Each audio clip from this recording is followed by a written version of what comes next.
Pambayad utang. Kahit kailan, hindi makakapayag si Sarah na yun ang dahilan para magpakasal siya kay Adam Bustamante. Lalo na't kahit nakatiting na pag-ibig ay wala siyang nararamdaman para rito.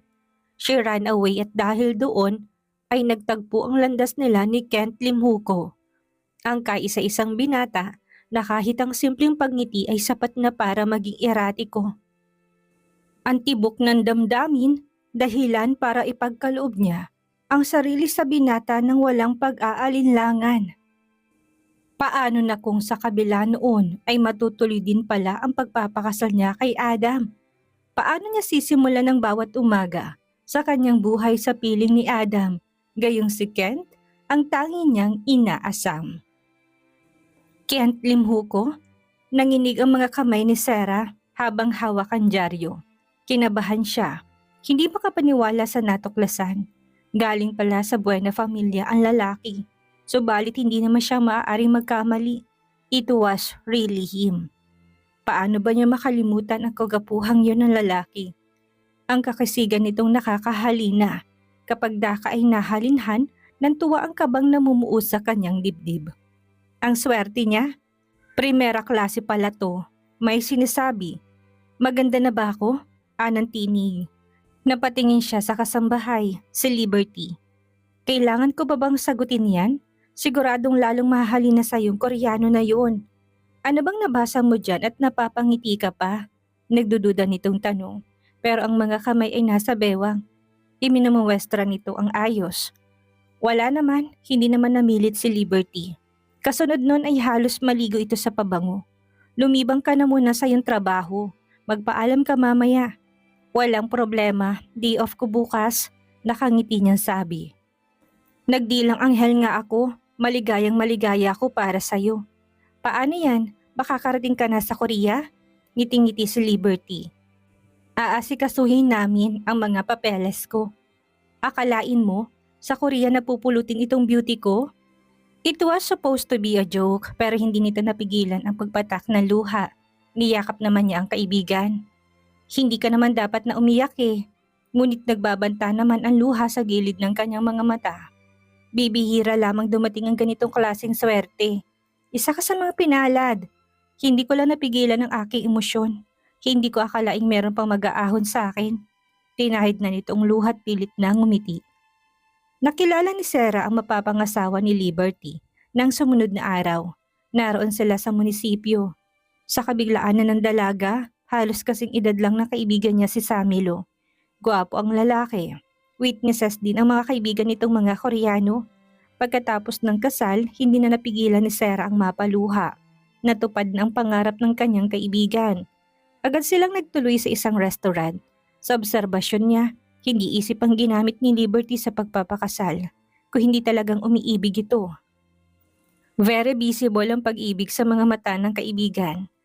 Halata rin ang pangingislap ng mga mata ni Samilo. Malagkit ang mga tinatapong tingin ni Samilo sa asawa. Sa tatlong banyaga, ito ang pinakabata. Ang dalawa nitong kasama ay mga nasa 30 na ang edad. When will you guys be leaving for Korea? Tapos na sila mag-celebrate ng mga has na magtanong sa Sarah. Napansin niyang kapito ko ang kaibigan sa asawa. We're still preparing her documents. Nakangiting paglalahad ni Samilo. But that's not a problem. She'll come with me whatever it takes. Binalingan niya si Liberty. Hindi ka na uuwi sa bahay? Sasama ka na sa hotel ni Samilo?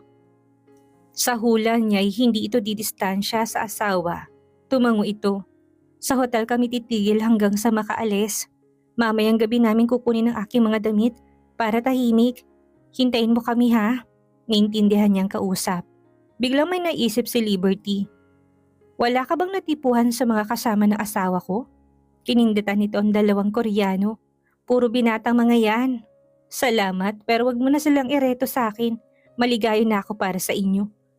Hindi naman nangulit si Liberty. Pagkagaling nila sa restaurant, dumiretso na uwi si Sarah. Naghihintay sa kanyang mga labahan niya. Inihatid ni Sarah ang mag-asawa sa airport makalipas ang 2 linggo. Kasamang aalisin na Liberty at Samilo ang mga kaibigang Koreano. Bago nag-check-in, nagyakap silang magkaibigan. Hindi na yun sa Quezon City, sa Makati na. Malapit lang sa kanyang tinutuluyan, menos gastos siya sa pamasahe. Malaki ang matitipid niya. Pero lately, laman ng kanyang isipan ang lalaking yon. Si Kent Limhuko. Simula nang makita niya ang litrato nito sa isang magazine, laging sumasagi sa isip niya ito. Kent Limhuko. Kay gandang pangalan. Bagay sa isang matikas na lalaki. Naalala niya kung paano nangatog ang mga tuhod niya noon, kung paano siya pinanawan ng tamang kaisipan. Lamang sa ngayon, hindi lang ito ang laman ng isipan niya. Meron pang nagsusumiksik na ibang alalahanin. Mga bagay-bagay na ayaw na niyang maalala pa sana. She sighed deeply. Sa laki ba naman ng Metro Manila, mukhang imposibleng magtapat pa ulit ang kanilang mga landas. Ganun pa man, she had no desire of seeing him or whatsoever. Hindi naman nahirapang makisama si Sarah sa mga kasamahan niya sa trabaho. Friendly siyang tao, kaya nakuha niya kagad ang tiwala ng mga to. Dagdagan pang magaling siyang makisama. Sinisimangutan na't lahat kung todo ngiti pa rin siya. Ayaw niya magkaroon ng away, kung maaari lang ba niyang maging kaibigan ng lahat ng tao. Minsan naman ay naiisip niya si Liberty. Maligaya ngayon ang kaibigan niya sa piling ng asawa nito. Mabuti pa to, natagpuan ng kaligayahan at peace of mind. Pero siya, nagpatong-patong ang dalahin niya sa dibdib. Heto ngayon, may problema na naman siya. Kaysa namang maging kriminal siya, minabuti niyang lisanin ang kanilang lugar para makaiwas sa matinding usap-usapan. Sa pinanggalingan, mabilis na kumalat ang balita. Tampulan kaagad ng tsismis ang pinupuntiryang tao. Baka makakita lamang siya ng kaaway. Kaysa namang mauwi sa ganun, nagpasya siyang maghanap ng bagong matitirhan.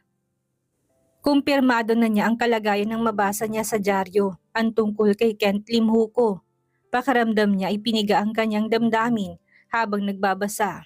The most sought after bachelor in town, in the person of Mr. Kent Limhuko, soon to exchange vows with his fiancée, the ever-alluring and dishy Miss Diana Cuangco, in a private ceremony in Las Vegas tomorrow. Hindi siya dapat makaramdam ng panidibugho. Sa bagay, ordinaryo lang siguro yon sa kagaya niyang humahanga, sa katulad ni Kent Limhuko. Hindi niya tinatanggi ang katotohanan yon. Well, he was charming. Mahirap baliwalain ang angking kakasigan nito. Kahit na sinong babae, makukuha nito ang atensyon. Subalit ang lungkot-lungkot niya sa balitang bukas ay ikakasal na ang lalaki. Pakaramdam niya pinagbagsakan siya ng langit at lupa. Inggit ang pakaramdam niya kay Diana Cuangco. Kung si Kent ang tipo na lalaking primera klase, ang mapapangasawa naman itong kaakit-akit na Cleopatra. Ang ganda ng ngiti, kahali-halina, kaakit-akit, kung tutuusin ay hindi siya talunan. Kahit papaano naman naging bahagi ng buhay niya lalaki. Nag-iwan ito sa kanya ng magandang alaala. Buhay na alaala. 2 buwan na sa trabaho si Sarah na may nakapansin na pananaba niya. Dagdagan pa ng supervisor pa niya ang nakapuna noon. Wala siyang nagawa kung hindi ang pagtapat na buntis siya. Akala ko ba'y wala kang asawa? Hiwalay ma'am. Maliban naman itong nagsisinungaling siya. Kalahating taon lamang ang kanyang kontrata doon. Hindi naman siguro makakaapekto sa kanyang trabahong kalagayan niya. Marahang napatangu-tangu ang supervisor. Wala na tayong magagawa. You're already here. Kahit paano nabawasan ng alalahanin niya. Don't worry. Bago tuluyang mahalata yung tiyan mo ay lilipat kita sa receiving section. Nakita kong penmanship mo. Mukhang kaya mong trabaho doon. Maraming salamat po. Halos nagkaabot-abot ang kanyang pasasalamat sa kaharap. Ngumiti ng supervisor. Sige, maiwan na kita, Sarah. Buhayin mo yung dinadala mo. Siguradong siya magdadala ng swerte sa'yo. Makahulugan itong sambit bago tumalikod. Sa kalagayan ni Sarah ay lalo pa niyang dinoble ang kasipagan. Pilit niyang winawaglit sa isipan ng mga bagay na minsan ay gumugulo sa kanya. Mag-4 na buwan nang pinagbubuntis niya, kaya nahalata ng kanyang tiyan.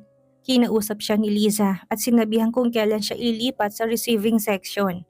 But on her last day, sa kanyang pwesto habang naglalagay siya ng mga bagong dating na produkto, sa istante nang maramdaman niyang tila may nagmamasid sa kanya mula sa kanyang likuran. Out of curiosity, lumingon siya. Gayon na lamang ang kanyang pagkatigagal.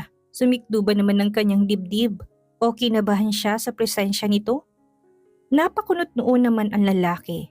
Matagal siya nitong minasdan. Para siyang kinikilala. May tulak-tulak itong grocery cart. Puno na yun ng mga grocerya. My God! It's him! Malakas ang kutob niyang hindi ito nag-iisa. Hindi naman gawain ng lalaki ang maggrocerya ng ganon karami. Puro mga canned goods yon. Tumindi ang takip ng kanyang dibdib nang makitang papalapit ito sa kanya. Gusto niyang tumakbo. Ang umiwas, but it was too late. Nasa harapan na niya ito ngayon. Si Kent Lim Huko. Have we met before?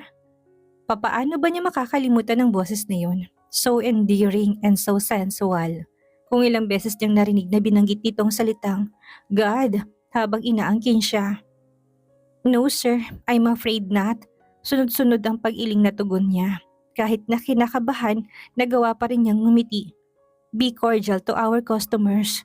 Laging pinapaalala yun sa kanila ni Liza. Marahang tumango ang lalaki. Saan ba kita nakita? Nanatili itong nakatitig sa kanya. Very familiar ka sa akin. Bigla tong napailing pagkadaka. Siguro dito kita nakikita noon pa. Dito kami nag-grocery ng wife ko eh. Wife? Marahan siyang tumango, kabado pa rin siya. Mabuti naman at hindi siya nito nakilala. Muling kumuribrib ang kanyang puso na mapansin pinagmamasdan pa rin siya nito. Hanggang sa humantong sa dakong tiyan niya ang paningin na lalaki. Nagtagal sa tiyan niyang mga mata nito na tila may nakikita doong importante. There you are, isang magandang babae ang lumapit sa kanila. Nilagay nito sa grocery cart ang 2 plastic bags ng cold cuts. Si Diana Kuwangko Limhuko. Lalo siyang kinabahan, dagdagan pang nakatingin na rin sa kanya ngayon ang babae. Nagtataka marahil ito sa pananahimik ng asawa habang pinagmamasdan siya. Magkakilala kayo, sweetheart? Ransera. Bakit ko naman gagawin yun? Inakbayan ng lalaki ang bagong dating. No, sweetheart. Very familiar lang kasi siya sa akin. Napatingin ito sa kanya. Hindi ko lang matandaan kung saan kami nakita. Ginitian ng babae si Sarah. Pagpasensyahan mo na tong asawa ko, miss. Sigurado ka ba nagkakilala na kayo before, sweetheart? Hindi ko nga matandaan eh. Baka naman. Noong umiti si Kent. No. Mabilis namang gumanang isipan ni Sarah. Alam niya kung anong tinutukoy ni Diana. Hindi naman siya bobo para hindi makuha ang punto nito. Bagaman hindi niya napigilan ang pamulahan ng muka, si Diana naman ang ngumiti. Pasensya na kung naistorbo ka namin, miss. Marunong lang talagang tumingin ng maganda itong asawa ko. Halos pinagdiinan pa nito ang salitang asawa. Excuse us. Nakangiting tinulak ng lalaki ang grocery cart at sumunod naman si Diana dito. Naiwang tulala si Sarah. Wala nang dalawa pero kinakabahan pa rin siya. Mabuti na lang at hindi siya naalala ng lalaki. Noon siya pinagpapawisan ng malapot. Nakita nitong buntis siya, subalit malay ba naman ito kung may asawa na siya o wala. Bakit kailangan pa magtagpo ang mga landas nila? Walang kasing ganda sa personal si Diana. Sa bagay, gwapong lalaki. Nararapat lamang ito sa naging asawa. Malakas ang kutob niya na hindi yun ang huli nilang pagkikita ni Kent. Kung kailan yun, hindi niya alam. Pero wala siyang dapat na ipangamba. Wala kang malalaman, ititikom niyang kanyang mga labi. Walang makakaalam sa pinakatago-tago niyang sekreto. Sa kanya lamang yun. Ano ngayon kung magtapat pang muli ang landas nila? Nasa receiving section na si Sarah. Ilang oras siyang inalalayan ng kasama niya at natuto na siya kaagad.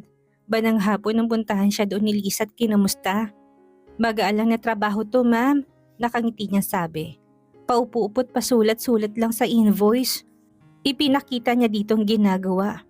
Huwag kang mamwersa at magbuhat, paalala nito sa kanya. Pagbutihin mo lang ang trabaho mo dito. Malay mo, may rekomenda kita sa management na gawing regular. Naku, salamat po. Pero marami na ako inirekomendang tinanggihan eh. Maya-maya pahabol ni Liza.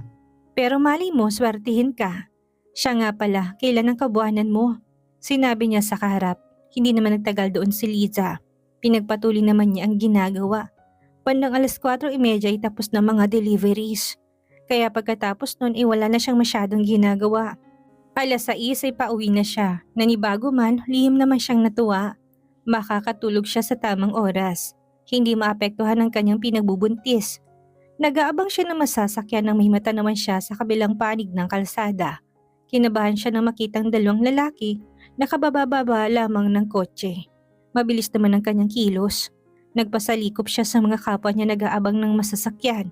Pagdating ng jeep, kahit sa kalagayan niya hindi siya nagpahuli. Kabado siyang nakipagsiksikan, nakihinga lamang siya ng maayos nang umuusad na ang jeep at nang hindi na makitang dalawang lalaki. Ganun pa man, matindi pa rin ang tambol ng puso niya. Alam na kaya ng mga ito kung saan siya matatagpuan?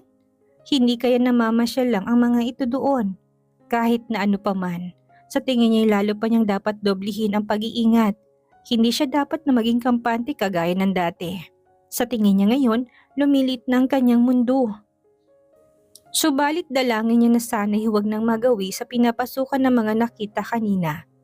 Kung nagawa niyang magtago sa mga ito sa loob ng napakahabang panahon, magagawa pa niyang muli. Kakatigan pa siya ng swerte. Malakas ang kanyang kutob sa bagay na yon. Kailangan lang niya mag-ingat. Nakakaalarma man, kailangan niyang pagtibayin ng loob. Pagdating sa tinutuluyan, hindi na siya lumabas ng silid. Nakikita pa kasi niyang dalawang lalaki sa isipan. Naniniguro lamang siyang hindi siya nakita o nasundan ng mga to. Maaga nga siyang nakahiga ng gabing iyon, pero hindi naman siya dalawin ng antok. Hanggang ngayon, kinakabahan pa rin siya. Hindi pa rin siya mapalagay. Dumating ang kinatatakutan ni Sarah ni isang araw ay nakita niya si Kent Limhuko sa supermarket. Bago pa siya nito nakita, nakapagtago na siya. Subalit mula sa kanyang kinaroroonan, kitang-kita niya na may tinanong ito sa pumalit sa kanya sa dating pwesto. Kinabahan siya. Nang makaalis ang lalaki, nilapitan niya ang sales lady. Tinanong niya ito tungkol sa lalaking nakausap. Hindi naman ito nagsinungaling. Tinanong niya ako kung nasan yung dating nakapwestong sales lady dito. Anong sabi mo? Hindi ko kilala kung sinong dating nakapwesto dito. Na 2 linggo pa lang ako dito sa supermarket. Dagdagan pang hindi ko kilalang hinahanap. Tumango siya. Salamat. Pero kung sakaling bumalik siya, sabihin mo sa kanyang tapos ng kontrata ng dating nakapwesto dito. Pwede? Ngumiti ito. Walang problema. Ilang lang at bumalik na siya sa kanyang trabaho. Pero hindi na panatag ang kanyang loob. Bumalik si Kent, ibig sabihin noon ay naalala siya nito. Hindi magandang indikasyon yon. Gulo ang ibubunga ng paghahanap nito sa kanya. Sa pagdaan ng mga araw, kahit papaano'y gumaan ang pakiramdam ni Sarah. Hindi na bumalik doon ang lalaki. Magandang seguridad yon sa kanya. Subalit hindi ibig sabihin noon ay titigil na ito sa paghahanap sa kanya. Bakit naman siya nito hahanapin? Para ano? Masyado yatang kumpiyansa niya sa sarili. Walang dahilan para hanapin siya ni Kent. Isa lang ang tiyak, nasa kanya ang katotohanan at ililihim niya ang bagay na yon. Ang hindi lang niya inaasahan, isang umagang pumasok siya sa entry area. Nang mga empleyado sa likuran ng supermarket ay ginulat siya ng lalaki. Excuse me. Kumabog ang kanyang dibdib, pinaghalong takot at katuwaan na makita niya to. Anong may paglilingkod ko sa inyo, sir? Pwede ba kitang makausap? Alanganing ngiting namutawi sa kanyang mga labi. Sorry sir, pero baka malita ko sa akin trabaho. Isa pa, hindi ko kayo kilala. Hindi ako nakikipag-usap sa taong estranghero. That was partly true. Hindi siya nakikipag-usap sa mga estranghero. Saglit lang. Sir, wrong timing ho kayo. 5 minuto na lang at oras na ng pasok ko. Hindi ko kayo mahaharap ngayon. Paliwanag niya na napatingin sa suot na relo. Nagkita na tayo minsan. Ipagpaumanhin ninyo, tinalikuran na niya ito. Malalaki ang kanyang mga hakbang, nakahinga lamang siya ng maayos na makapag-time in na siya. Hindi naman nagpumilit si Kent Limhuko. Sinundan siya ng tingin at bumalik ito sa naghihintay na sasakyan. Subalit mababasa sa mukha nitong paninigurong babalik. Nagsisimula ng gumulo ang buhay ni Sarah. Malakas ang duda niyang hahanap ito ng paraan para makausap siya. Kung kailan man iyon, hindi niya alam. Sa muling pagbabalik ni Kent, nakahanda na siya. Liliwanagin niya ang pangungulit nito sa kanya. Magsisinungaling siya na kailan lang niya ito nakita. Araw ng day off ni Sarah na mapagpasyahan niyang mamili ng mga kakailanganin niya sa panganganak. Matagal pang kanyang kabuhanan pero mabuti na yung nakapaghanda na siya. Subalit isang pagkakamali ang pamimili niyang yun. Lulan siya ng escalator pababa nang may makita siya. Isang kilalang babae ang nakita niya na makakasalubong sa paakyat na escalator. Kinabahan na naman siya. Bigla siyang yumuko. Bahagya pang tumagilid para hindi nito makita. Matindi ang tambol ng kanyang dibdib. Nasa Greater Manila area ng mga taong matagal niyang pinagtataguan. Indikasyon malapit na siyang matuntun ng mga to. No, hindi niya papayagang mangyari yun. Kung makikita man siya ng mga to, walang pwedeng pumilit sa kanya. Walang pwedeng kumestyon sa kanyang desisyon. Sa kagustuhan ko. Pinaghahanap pa rin pala siya ng mga to hanggang ngayon. Akala niya tumigil ng mga ito sa paghahanap sa kanya. Hindi pa pala. Pagdating sa unang palapag, nagmamadali siya, nais niyang makalayo sa naturang lugar. Ang gusto niya magkulong sa kanyang tinutuluyan. Doon ay ligtas siya. Wala siyang dapat na ipag-alala. Palingon-lingon siya habang papalabas ng gusali. Kung tutuusin sa kalagayan niya ngayon ay wala na siyang dapat pang ikatakot sa mga naghahanap sa kanya. Pero mahirap ang sumugal. Hindi niya alam ang takbo ng isipan ng mga to. Ayaw niya madamay ang pinagbubuntis niya. Kahit na anong mangyari, ipapakita niyang ganda ng mundo sa kanyang anak. Kahit nalula na ng jeep, kinakabahan pa rin siya. Natural yun. Tuluyan lamang siyang napalagay nang makarating siya sa kanyang tinutuluyan. Sa kabiglaan ni Sarah na sumunod na araw, nakaabang si Kent Limhuko sa kanyang paglabas sa trabaho. Isa pa itong problema niya. Sinalubong siya ng lalaki, wala siyang planong umiwas kaya hindi siya lumihis na landas. Nakipagtitigan siya dito, subalit nalulunod siya sa kakaibang karisma nito. Ikaw na naman? I want to talk to you. Tungkol ba sa ano? May himig inis niyang tanong dito. May nagawa ba akong kasalanan sa'yo? Pakaramdam ko'y kriminal ako na tinutugis mo. Meron lang akong gustong itanong sa'yo. Tanungin niyo na ako ngayon, gusto ko nang umuwi. Hinihintay na ako ng asawa ko. Gusto niya nang matapos ang tila pamimeste nito sa kanya. Asawa? Ano nakakagulat doon? You're married? Hindi ba halata? Natuon ang mga mata ng lalaki sa tiyan niya. Hindi ito lalaki kung wala akong asawa. Sabay himas sa kanyang malaking tiyan. Kung tutuusin, may halo ng pang-insultong pagkasabi niyang yon. Palumpihit itong tumango. Subalit, nasa mga mata nito na hindi kumbinsidong may asawa na siya. Pwede ba tayong pumasok doon? Tinuro nitong restaurant sa kabilang kalsada. Mahaba bang pag-uusapan natin? Hindi ako pwedeng magtagal. Hinihintay ako ng aking asawa sa bahay. Muli niyang pagsisinungaling sa kaharap. Maliban naman itong meron siyang asawa. Most likely, maniniwala itong she was married. Buntis siya. Maliban na lang kung gumawa na ng sarili nitong investigasyon ng kaharap. Saglit lang tayo. Marahan siyang tumango. Sa pagtawid nila sa kalsada, inalalayan siya nito. Nasa siko niya ang kamay nito. Nang nakatawid na sila, tinabig niya ang kamay nito. Naroon na sila sa restaurant. Nadiskubre niyang likas na sa lalaki ang pagiging gentleman. Ipinaghila siya nito ng upuan. Ano ang gusto mong orderin, Sarah? Nakaupo na sila't kapwa hawak ang menubok, natigagal siya. Paano mo nalaman ang pangalan ko? Tinanong ko sa gwardya. Soft drinks na lang yung sa akin. Yun lang, tumango siya. Hindi nga ako pwedeng magtagal. Kailangan ko makauwi kaagad. Selosong tao ang aking asawa. Mahirap na't baka masaktan pa niya ako. Sa kalagayan mong yan? Hindi to makapaniwala. Binalingan nito ang waiter. 2 soft drinks at double pizza. Hindi siya kumibo. Ako nga pala si Kent Limhuko. Ano bang kailangan mo sa akin, Mr. Limhuko? Hindi niya pinansin ang kamay nito. Sa kabilang hangaring, muli itong makadaupang palad. Nakita niya kung gaano kalinis yun. Hindi ako maaaring magkamali. Napakunot noo siya. Sa alin? Inaasahan niyang yun na ang huling pagkikita nila ng lalaki. Itatanggi niya kung ano man ang sasabihin nito. Ayaw niya ng gulo. Umiiwas lamang siya sa maaaring mangyari. Pamilyado itong tao, higit sa lahat may estado sa lipunan. Ipapahamak siya nito kung sakasakali. Ikaw yun. Hindi kita maintindihan, Mr. Limhuko. Just Kent, marahan siyang napailing. Malakas ang kutob kong ito ng huling pag-uusap natin. Kaya diretsahin mo na ako. Huwag ka na magpaligoy-ligoy pa. Nagkita na tayo. Birthday yun ng isa kong kakilala. Sila yung may-ari ng People's Department Store. Hinintay nitong magkomento siya, nahigit niya ang paghinga. Subalit hindi siya nagkomento. Kung alam lang sana nito kung gaano nakatindi ang tambol ng kanyang puso, Kinakabahan siya. Si Ben Cervantes. Hindi ko kilalang tinutukoy mo, Mr. Limhuko. Sa tingin ko'y nagsasayang lamang ako ng oras. Kailangan ko na umalis. Bago pa man siya nakatayo, nahawakan siya nito sa braso. Pinipigilan siya. Sa partikular na kontak na yon ng kanilang mga balat, pakaramdam niya na kuryente siya. Bago ka lumipat sa pinapasukan mo ngayon, doon ka nagtatrabaho sa People's Department Store. Kumpirmado ka ng pagtatrabaho mo doon, Sarah? Hindi ko tinatangging nagtrabaho nga ako doon. Pero yung sinasabi mong Ben Cervantes, hindi ko kilala. Ngayon gusto ko nang umalis. Sandali. Nakakaabala ka na. Saglit lang. Inaasahan ko hindi mo na ako guguluhin pang muli, Mr. Limhuko. Ngayon lang kita nakilala, panggugulo na itong ginagawa mo. Porsigido talaga siyang iwanan ito doon. Binitawan naman ito ang kamay niya.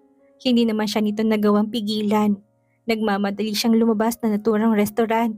Malalaki ang kanyang hakbang pero alali lamang siya sa paglakad. Hindi siya nangahas na lumingon. Ayaw niyang alamin kung sinusundan siya ng lalaki. Kahit na ano pa sigurong panliligaw ang gawin niya dito, matutunto nito ang kanyang inuuwian. Natandaan na siya ni Kent Limhuko. Ano ang dapat niyang gawin ngayon? Kailangan makaisip siya ng paraan. Hindi po pwedeng magpapeste siya rito. Panibagong gulo ang dadalhin nito sa kanyang buhay. Bakit ba tila interesado to sa kanya? Alam niya ang sagot sa katanungan niyang iyon. Pero imposible yon. May asawa ito. Nung ka namang hahayaan niyang madawit ang pangalan niya sa lalaki. Maling panganib yun. Ano kayang lihim na tinatago ni Sarah? Bakit pilit niyang iniiwasan si Kent? Sino ang ama ng ipinagbubuntis niya? Yan ang ating aalamin sa susunod nating kabanata.